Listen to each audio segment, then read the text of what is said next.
नमस्कार मित्रों, मैं विकास शाक्या एक बार फिर से आपका स्वागत करता हूं और अब आज हम डिस्कस करने जा रहे हैं चैप्टर नंबर 7 श्लोक नंबर 16 और 17 को भागवत गीता के।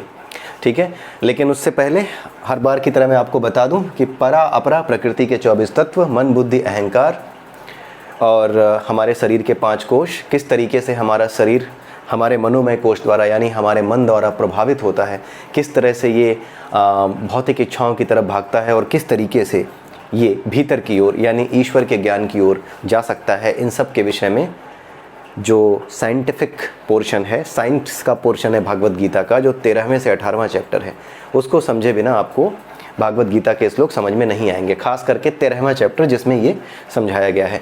तो 13th चैप्टर को ज़रूर देखें, उसके बाद ही भागवत गीता के किसी भी श्लोक को पढ़ें और किसी भी श्लोक को समझने में तब आपको बहुत आसानी होगी। ठीक है, इसी चैनल पर चैप्टर नंबर 13 की प्लेलिस्ट अवेलेबल है, हर चैप्टर की अवेलेबल है। 13 से 18 हमने पहले कवर किए हैं और अब हम 7 से 12 की ओर जा रहे हैं, तो 7वां चैप्टर हम पढ़ रहे हैं। आइए देखते हैं 7वें चैप्टर में श्लोक नंबर 16 और 17 ये क्या कहते हैं। यहाँ पे मैंने श्लोक नहीं लिखे हैं क्योंकि थोड़ी वो जगह घेर लेते हैं, इसलिए मैंने सिर्फ उनके अर्थ यहाँ पर लिख दिए हैं और इनको हम एक्सप्लेन कर लेंगे। और जा कर के आप देख लीजिएगा कि संस्कृत में ये क्या लिखे हुए हैं और इनका वास्तविक अर्थ वहाँ पे संस्कृत से हिंदी में क्या अनुवाद किया गया है। ठीक है, तो 16वें श्लोक में हम देखते हैं भगवान श्री कृष्ण ये कह रहे हैं कि 4 प्रकार के लोग मेरी सेवा में आते हैं। अब वो ये बता रहे हैं कि वो कौन से लोग हैं जो ईश्वर की शरण में आते हैं, शरण में नहीं, उनकी सेवा करने आते हैं। शरण एक अलग चीज़ है, ठीक है, सेवा यहाँ पर अलग अर्थों में बता रहा हूँ मैं। ठीक है, 4 प्रकार के लोग मेरी सेवा करने आते हैं। कौन कौन से लोग? आर्त यानी जो दुखी हैं, जो दुखी लोग हैं। आपने देखा होगा जो दुखी हो जाता है वो क्या करता है? मंदिर की ओर भागता है। जब उसका सारा आत्मविश्वास डगमगा जाता है, समस्या हल नहीं कर पाता, चारों तरफ से परेशानियाँ आती हैं, तब वो किधर भागता है? मंदिर की ओर भागता है। ठीक है, तो आर्त यानी दुखी, ऐसा व्यक्ति मेरी सेवा के लिए आता है। यहाँ पे भगवान श्री कृष्ण उन भक्तों के बारे में बता रहे हैं जो पूर्ण भक्त नहीं हैं, कंप्लीट भक्त नहीं हैं। ये किसी चीज़ के बदले उनकी भक्ति करने आते हैं, उनकी सेवा करने आते हैं, विधियों पर ज़्यादा ध्यान देते हैं कि भगवान को अगर ये चढ़ा दिया, वो चढ़ा दिया तो हमें ये चीज़ प्राप्त हो जाएगी। वो चीज़ प्राप्त होनी है, नहीं होनी है, वो प्रारब्ध पे, उस व्यक्ति के प्रारब्ध पे, जैसी इच्छाएं, जैसी वासनाएं उसने इकट्ठी की थी, जिस समय पर उन बीजों को फलीभूत होना था। जैसे वासनाओं के बीज अपने मनोमय कोश में हम डालते जाते हैं, तो जब उस मनोमय कोश में पड़े बीज के पूरा होने का, फलने फूलने का समय आएगा तो वो इच्छा पूरी हो जाती है। ठीक है, लेकिन ऐसा व्यक्ति क्या करता है जो दुखी है? जब वो दुखी होता है तभी ईश्वर के पास आता है कि मैं जो चाह रहा हूँ वो पूरा हो क्यों नहीं रहा। ठीक है, तो आर्त यानी दुखी, दुखी व्यक्ति ईश्वर के पास आता है यानी किसी लालच में आता है। ये पूर्ण भक्त नहीं होता। ठीक है, ये कुछ भक्ति के बदले कुछ पाना चाहता है, ये पूर्ण भक्त नहीं है। जिज्ञासु, जो जानना चाहता है, ठीक है, जिसके अंदर इच्छा है कि मैं जानूं कि ईश्वर क्या है, कैसे है, क्या पढ़ना है मुझे, कौन कौन सी किताबें पढ़ लूँ कि मुझे उसके विषय में पता चल जाए। ठीक है, तो वो मंदिर की ओर आता है, कथाओं में भाग लेता है, कथाएं रट लेता है, समझ लेता है। 4 लोगों के बीच में वो सुनी हुई कथाएं जो उसने समझी हैं, अच्छी बात है, उसने सुनी है, समझी हैं, अच्छी कथाएं होती हैं। वो 4 लोगों के बीच जाकर उन कथाओं को कहता है, अच्छा करता है, लेकिन फिर भी वो इच्छाओं से बंधा होता है कि मुझे और ज्ञान होना चाहिए, और चीज़ें ऐसी पता लगनी चाहिए, और कथाएं ऐसी पता लगनी चाहिए ताकि मैं और 4 लोगों के बीच में ऐसे सुनाऊं। उसे उसका आनंद आता है, कथाओं को सुनाने का उसे आनंद आता है, कुछ मिलता नहीं है सुनाने का, आनंद आता है। लेकिन ये इच्छा है, ये जो आनंद की अनुभूति होती है दूसरों को कथा सुनाने पर, ये भी जो आनंद होता है ये भी एक इच्छा के साथ जुड़ा होता है, आनंद की इच्छा के साथ। ठीक है, आर्त के साथ भी इच्छा जुड़ी है, यानी दुखी आदमी के साथ भी इच्छा जुड़ी है, जिज्ञासु के साथ भी इच्छा जुड़ी हुई है, जो जानना चाहता है। ठीक है, अर्थार्थी यानी जो धन दौलत चाहता है, बड़ा घर, बड़ी गाड़ी, मेरा प्लॉट कहीं अटका है, कहीं मेरे फ्लैट की चाबी अटकी हुई है, वो नहीं मिल रही है, फ्लैट जो है वो नहीं हो रहा, मिल नहीं रहा। ठीक है, तो जो पैसों के लिए भागते हैं, पैसों के पीछे भागते हैं, वो भी भगवान कह रहे हैं कि वो भी मेरी सेवा में आते हैं। यानी मंदिर आ गए या कहीं पर भी अपने घर में लगा लिया, स्थापित कर लिया और पूजा करने लगे। ठीक है, विधियों का पालन करने लगे कि हे प्रभु ये मिल जाए, वो मिल जाए, बेटे का वीज़ा लग जाए, उसका इंजीनियरिंग में हो जाए, वगैरह वगैरह, बहुत सी चीज़ें। ठीक है, तो ये पूर्ण भक्त नहीं है, ये भक्त हैं, ये अशुद्ध भी नहीं है, ये दुष्टों की श्रेणी में भी नहीं आते, लेकिन ये इस बात को नहीं समझ पाते कि इन चीज़ों का कोई मूल्य नहीं है। मूल्य किसका है? परमात्मा का है, अनमोल है वो, उसकी तरफ जाना है। लेकिन वो किस तरफ जाना चाह रहे होते हैं? उसकी बनाई हुई माया की ओर भागने के लिए उसी से प्रार्थना करते हैं कि मुझे अपनी ही माया की ओर भगाओ। आप विडंबना देखिए, इससे बड़ी विडंबना क्या होगी? ठीक है। और चौथा कौन है? ज्ञानी। ज्ञानी जो ये जानता है कि मेरा वास्तविक स्वरूप आत्मा का है और मुझे क्या करना है? मुक्ति पानी है, यानी मुक्ति की इच्छा। इच्छा, जहाँ पर भी इच्छा है, मुक्ति की हो चाहे कोई भी इच्छा हो, ये मशीनरी जो मैंने समझाई है 13वें चैप्टर में हमने समझी है, इस मशीनरी में सीधी सी बात आप समझ लीजिए कि चाहे इच्छा किसी भी तरह की हो, वो वासना का बीज यहाँ पर मनोमय कोश में डाल देगी। और जैसे ही यहाँ वासना का बीज डालेगी, वैसे ही एक भी बीज यहाँ पर पड़ा होने की वजह से इस संसार में यानी अपरा में आपके फंसे रहने की संभावना बनी रहेगी। यानी मुक्ति की इच्छा भी मुक्ति के मार्ग में बाधा है। ठीक है। ये उपनिषदों में बड़े अच्छे समझाया जाता है, यहाँ पर तो मैं बड़े संक्षेप में बता रहा हूँ, लेकिन ये साइंटिफिक जो हमने पोर्शन पढ़ा है उसके बाद आपको आराम से समझ में आ रहा होगा। सीधा सा सिंपल सा कॉन्सेप्ट याद रखिए, इच्छा है तो वो मनोमय कोश में एक बीज डाल देगी वासना का। इच्छा, मुझे मुक्ति चाहिए, मुक्ति की इच्छा। इस बारे में एक बड़ी अच्छी कहानी भी है, विवेकानंद जी ने अपनी किताब में मेंशन भी किया है इसका, कि एक बार कोई ऋषि मुनि होते हैं, वो जा रहे होते हैं, ठीक है, वो तप कर रहे होते हैं, मोक्ष के लिए तप कर रहे होते हैं। उनकी इच्छा होती है कि वो मोक्ष प्राप्त कर लें।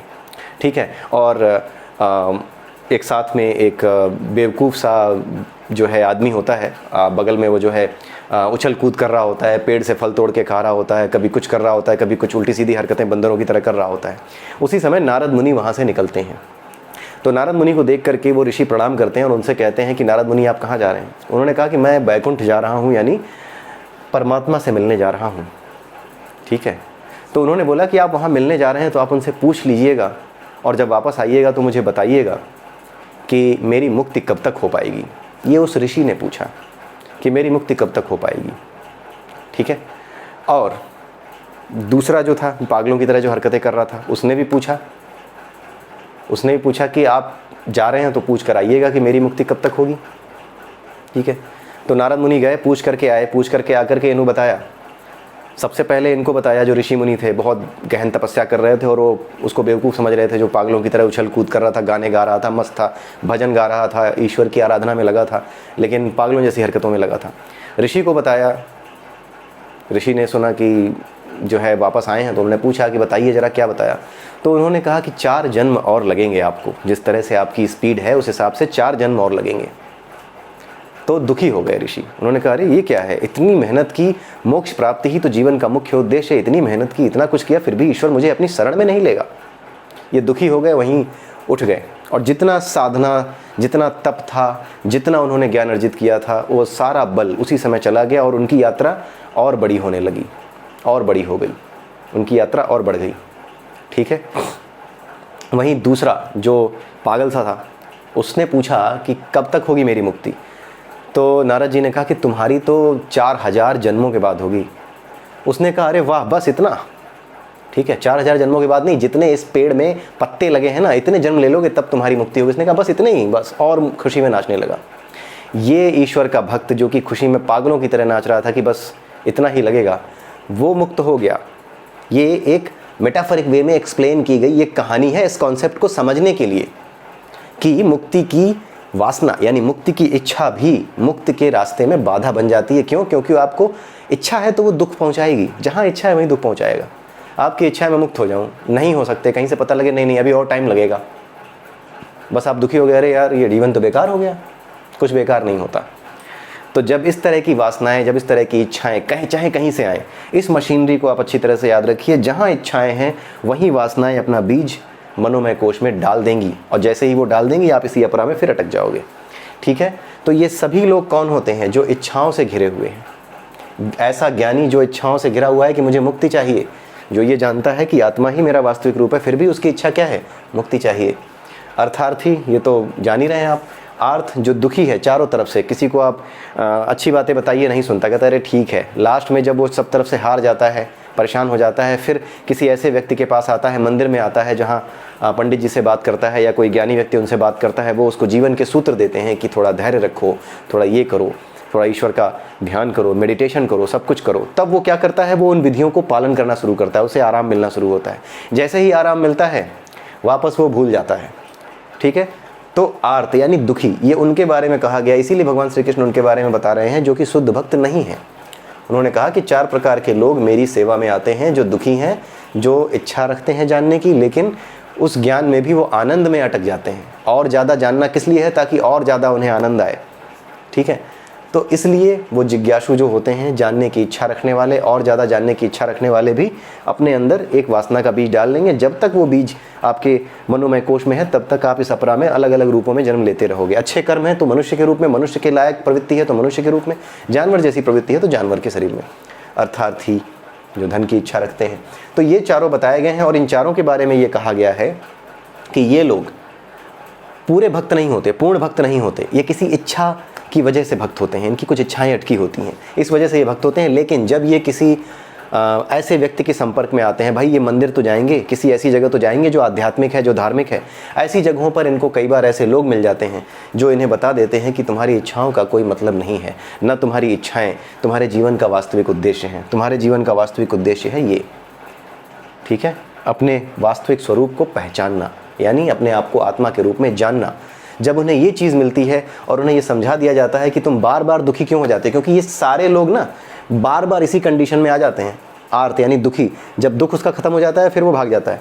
जिज्ञासु, जब उसे चीज़ें मिल जाती हैं तो फिर वो क्या करता है, वो कई बार अपनी ही कथा मंडली खोल के बैठ जाता है, खुद ही खोल करके बैठ जाएगा, फिर जो है खुद ही वो जो है क्या बोलते हैं, परम पूजनीय कुछ बन करके बैठ जाएंगे ये। ठीक है, वो गलत नहीं है, लोगों के विषय में, अपने प्रभु के विषय में बात करना वो गलत नहीं है, लेकिन ये इच्छाएं होना कि हाँ मेरा नाम हो, मुझे थोड़े पैसे मिलते हैं, टिकट लगेगी, मेरे इतने पैसे आएंगे, थोड़ी कथा होगी, तो ये इच्छा के साथ जो करेगा वो गलत है। लेकिन जब इस तरीके से वो काम करेगा कि नहीं, चलो हम कुछ लोगों को अच्छी बातें बताएंगे, लोग इकट्ठे होंगे, इसके बदले में हम क्या करेंगे, समाज को जागृत करने की कोशिश करेंगे, जितना धन इकट्ठा होगा अपने पेट भरने के अतिरिक्त जो कुछ बचेगा वो समाज के कल्याण के काम में लगा देंगे, तब उसमें कुछ गलत नहीं। यानी जहाँ इच्छाएं आपने त्याग दी, अपने कर्म फलों का त्याग जहाँ आपने कर दिया, वहीं वासना का बीज आपके मन में नहीं आएगा। लेकिन जहाँ इच्छाएं हैं कि हाँ इतना पैसा इतना आया, अरे ये नहीं करना है, कहीं समाज कल्याण का कोई काम नहीं करना है, बस अपने लिए करते जा रहे हैं, लोग मुझे सुन करके मोहित हो जाते हैं, बड़ा बड़ा चढ़ावा चला के जाते हैं, आने दो आन दो, इस तरह के लोग जो है ये बार बार फंसते हैं इन चीज़ों में। दुखी आदमी बार बार दुखी होता है। जिज्ञासु इस तरीके से जो आनंद में रहता है, लोगों को बेवकूफ़ बना करके या लोगों को कहानियाँ सुना करके सोचता है एक व्यापार चलाएंगे, ऐसा व्यक्ति बार बार ऊपर नीचे होता रहता है इसका जीवन। इसको चिंता रहती है कोई और मार्केट में नया गुरु तो नहीं आ गया जो मुझसे अच्छी कथा सुनाने लगा।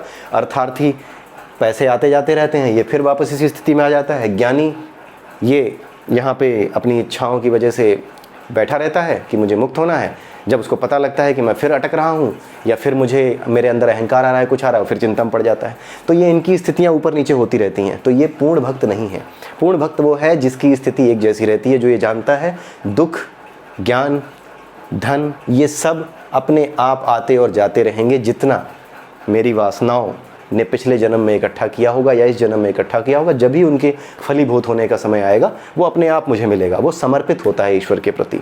ठीक है, तो ऐसा व्यक्ति जब इनके संपर्क में आता है तो इन्हें परमानेंट भक्त बना सकता है। लेकिन ऐसे लोग कई बार क्या करते हैं, ये जैसे ही चीज़ सही हो जाती है निकल जाते हैं, तो ये वापस अपने जीवन में मगन हो जाते हैं। लेकिन कई बार ऐसे लोग क्या होते हैं, जो ज़्यादा दुखी होता है, ज़्यादा दुखी रहता है, उसकी किस्मत और ज़्यादा अच्छी हो जाती है। क्यों? क्योंकि बहुत ज़्यादा दुख जब उसे मिलता है तो वो उन दुखों से पार पाने के लिए लगातार इन उपदेशों को सुनता रहता है। उसके जीवन में जब परिवर्तन नहीं आता तो वो उस दुखमय जीवन को छोड़ करके ईश्वर की भक्ति में आनंद लेने लगता है। तो एक मूवी भी आई थी जिसका नाम था, देवानंद की मूवी थी, इसका नाम था गाइड। उसमें एक लाइन थी कि दुख वो अमृत है जिससे पाप धुलते हैं। ठीक है, तो वो तुम्हें पुण्यवान बनाता है, बेसिकली वो तुम्हें ज्ञानी बनाता है। ठीक है, तो ऐसे व्यक्ति जो इस तरह के 4 तरीके के लोग जब वो विशुद्ध ज्ञानी के संपर्क में आते हैं, शुद्ध ज्ञानी के, तो ये परम ज्ञानी बन जाते हैं। और अगले श्लोक में यही बताया गया है कि इनमें से जो परम ज्ञानी है, यानी इनमें से जो भी परम ज्ञानी बन पाया, यानी शुद्ध भक्त के संपर्क में आके जान पाया कि इच्छाएं करने का कोई अर्थ नहीं है, जीवन को जियो ना कि इच्छाएं करो। ठीक है, इच्छाएं मत करो। ठीक है, जीवन को स्वाभाविक रूप से अपना कर्तव्य समझकर जो कर्म तुम्हारे सामने आया है उसे करो, और उसके फल को अपने लिए नहीं, संसार के लिए, समाज के लिए, परिवार के लिए, जिसके प्रति भी तुम्हारा कर्तव्य है उसके प्रति समर्पित करो। इच्छाएं करने की कोई वजह ही नहीं है। आप अपने कर्तव्यों को पूरा कीजिए, इच्छाएं करने की आवश्यकता आपको कभी महसूस ही नहीं होगी। ठीक है, तो ये चीज़ें हैं और यही भगवान श्री कृष्ण 17वें श्लोक में कह रहे हैं कि इनमें से जो परम ज्ञानी है और शुद्ध भक्ति में लगा है, शुद्ध भक्ति में लग ही जाएगा, जो परम ज्ञानी है वो शुद्ध भक्ति में लग जाएगा, वही सर्वश्रेष्ठ है। सर्वश्रेष्ठ अभी बताने की जरूरत नहीं है क्यों है। और मैं उसे प्रिय हूँ और वो मुझे, मैं उसे प्रिय हूँ, इसका मतलब मुक्ति प्रिय नहीं है, मैं प्रिय हूँ। भगवान से मुक्ति मिलेगी, भगवान की वजह से मुक्ति मिलेगी। जैसे ही ये सोचते हैं कि भगवान की वजह से मुक्ति मिलेगी, तो मुक्ति कोई चीज़ हो जाती है जिससे हम चिपक जाते हैं, हमारी वासनाएं उससे जुड़ जाती हैं। लेकिन जब भगवान को ही पाना है, पापा से मुझे पैसे मिलेंगे और पापा मिलेंगे मुझे, दोनों में फ़र्क है। ठीक है, तो वही है, मैं उसे प्रिय होता हूँ, यानी वो मुझे प्रेम करता है, बाकी सब चीज़ों को भूल करके, अपनी मुक्ति की इच्छा को भी भूल करके मुझसे प्रेम करता है। यही फ़र्क है भक्त में और ज्ञानी में। वो ईश्वर से प्रेम करता है, ज्ञानी मोक्ष से प्रेम करता है, मोक्ष के प्रति मोहित होता है। ठीक है, ये 2 श्लोक थे, यही अर्थ है इनका। आप जा कर के एक बार पढ़ लीजिएगा, देख लीजिएगा। अगले वीडियो में फिर मिलेंगे नए श्लोकों के साथ, तब तक के लिए नमस्कार।